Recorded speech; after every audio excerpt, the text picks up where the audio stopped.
Welcome back, and in our sports news, Oryx Racing led for the first hour and a half of the 7th round of the American Le Mans Series this weekend before retirement ended the team's hopes of glory in their Mazda Lola Coupe. Emirati driver Humaid El Massoud, who was fastest in practice, continued to impress in Wisconsin but was unfortunate not to card another podium finish at the Elkhart Lake track.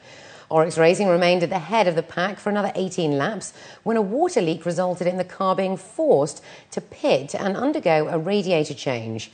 Now out of the leading pack, they continued to work their way through the field until 3 hours into what drivers described as one of the series' most grueling races. The car ran wide and slid off the track, ultimately ending any hopes of glory. Britain's Andy Murray won the Cincinnati Open on Sunday when his opponent in the final, Serbia's world #1 Novak Djokovic, retired with an injury. Murray was already in control and leading 6-4, 3-0 when Djokovic, who had received treatment to his right shoulder at the end of the first set, called it quits, raising doubts over his fitness ahead of the US Open. It was just the second defeat this year from the in-form Djokovic, whose victories this season included the Australian Open and Wimbledon Championships, but could not have come at a worse time, with the last Grand Slam of 2011 due to start in New York on August the 29th.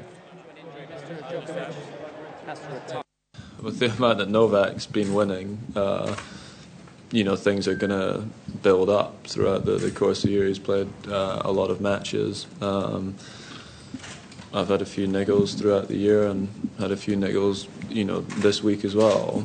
And it kind of happens. I think it gets, what's the word? I don't know. It's in an individual sport, it looks like maybe guys are getting injured more than they are.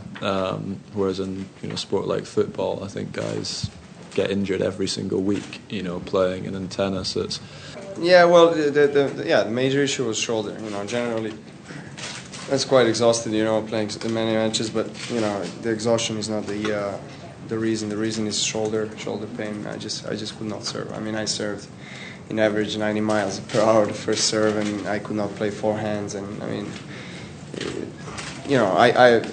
I could have maybe played another couple of games, but what for? I cannot beat a player like Murray today with one stroke. American Webb Simpson won the Wyndham Championship by 3 strokes on Sunday to capture his first PGA title. Simpson shot a final round 3 under par 67 to finish on 18 under. George McNeil closed with a 64 to claim second place for the 6th time in a PGA Tour event, and his fellow American Tommy Gainey was a further shot back at 14 under. Fiji's former world #1 Vijay Singh was among a group of 5 players who tied for 4th at 13 under. Simpson became the 12th first-time winner on the PGA Tour this season, but one of the least surprising, as the 26-year-old had finished runner-up on 3 occasions. Valencia have agreed to sell Spain winger Juan Mata to Chelsea from the Spanish club. The 23-year-old, also a target for Chelsea's faltering rivals Arsenal, has 11 caps for Spain and has been the mainstay of the Valencia side since 2008, with his speed and goals marking him out as one of Europe's most exciting wide men. Chelsea have signed Belgium striker Romelu Lukaku and Spanish midfielder Oriol Romeu in the transfer window as new coach Andre Villas-Boas looks to shine in the Champions League and snatch back the Premier League title from Manchester United. Valencia, third in La Liga last term, were demanding around €30 million for Mata, according to media reports. And for the 5th time, Brazil was crowned under-20 world champion after defeating Portugal 3-2 in a nerve-wracking final. Brazilian player Oscar was the star of the day, scoring Brazil's 3 goals in minutes 5, 78 and 111. Portugal made it onto the board with goals from Alex and Nelson de Oliveira in the 9th and 59th minutes respectively.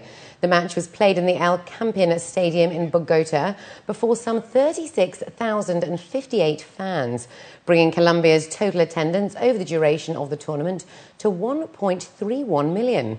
That broke the previous record of 1.29 million in Egypt in 2009. And finally in sports, Team Sky recovered from a poor performance in the opening team time trial as their Australian sprinter, Chris Sutton, won the Tour of Spain's second stage. After a difficult uphill section in the final kilometre shredded the pack, the 26-year-old blasted out of the field with 350 metres to go for his first ever Grand Tour win. Spain's Vicente Reines shadowed Sutton's late burst, but faded to take second, while first-year German sprinter Marcel Kittel, the winner of 12 races this season, continued to punch above his weight to come third in his first Grand Tour. Meanwhile, Benassi dedicated his leader's jersey to the memory of Belgian Wouter Wayland, who died in a high-speed downhill crash in the Tour of Italy in May. And finally this evening, when you think you have heard it all, Swiss tightrope walker Freddie Nock used neither a balancing pole or security harness as he scaled the 2-inch thick cable to the top of the 3,000-metre-high Zugspitze mountain in southern Bavaria.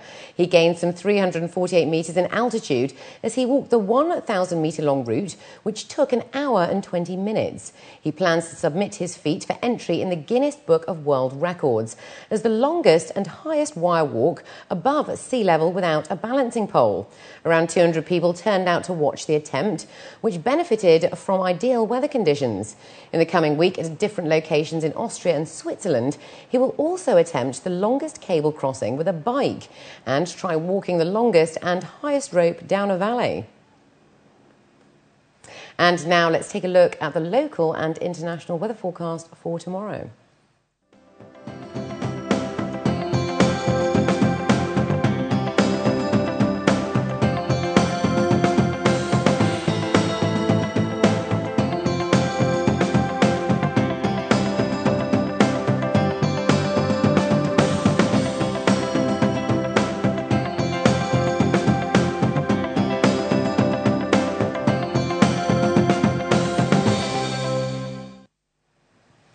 And before we head out, here are the top stories again. Ruler of Dubai establishes financial council. Zayed bin Sultan Al Nahyan Charitable Foundation to sponsor 1,000 pilgrims on their Hajj journeys this year.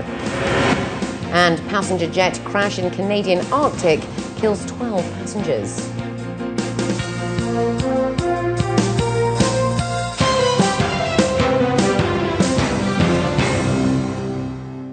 Well, that brings us to the end of the bulletin. As always, we'd love to hear your comments. You can write to us at news@city7tv.com or by calling us on 04 367 2230. From the entire news team, it's goodbye for now.